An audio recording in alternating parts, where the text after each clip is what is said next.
Story The Peacock and the Crane, ময়ূর এবং সারস পাখি। Once a peacock was dancing in a forest by fanning its feathers out. এক সময় একবার একটা ময়ূর বনের মধ্যে তার পাখা দিয়ে সে বাতাস করছিল। It felt proud of its feather. সে এটা তার ফেদার পালকের জন্য গর্বিত ছিল, গর্ব অনুভব করছিল। As it looked very beautiful, যেহেতু সেটা খুব সুন্দর দেখাচ্ছিল। Suddenly a crane came there. হঠাৎ একটি সারস পাখি সেখানে আসলো। It greeted the crane. সে অভিনন্দন জানালো ক্রেন সাহস পাখিকে। দে স্টার্টেড টকিং, তারা কথা বলা শুরু করলো।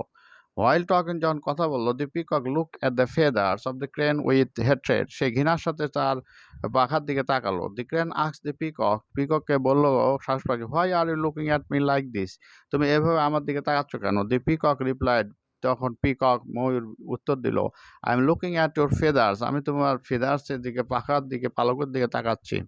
They have to know beauty, তার কোনো সৌন্দর্য ন। সি মাইন, আমারটা দেখো। হাউ বিউটিফুল দে আর, কত সুন্দর। And nature has done so much injustice to you, এবং প্রকৃতি তোমাকে এত অবিচার করেছে।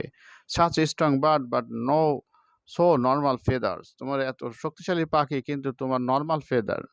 ক্রেন রিপ্লাইড, ক্রেন উত্তর দিল, nature has always been fair with every creature, প্রকৃতি তার প্রত্যেক ক্রিয়েচারের প্রতি দয়াবান, সুন্দর।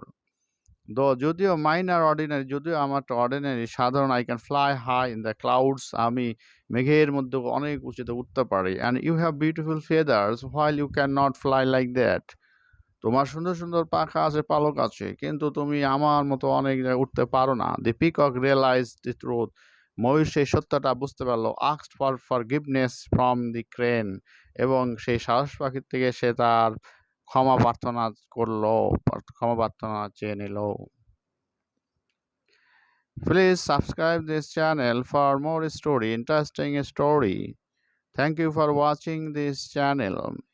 It is a moral story, এক শিক্ষণীয় গল্প। Learn English by listening the story.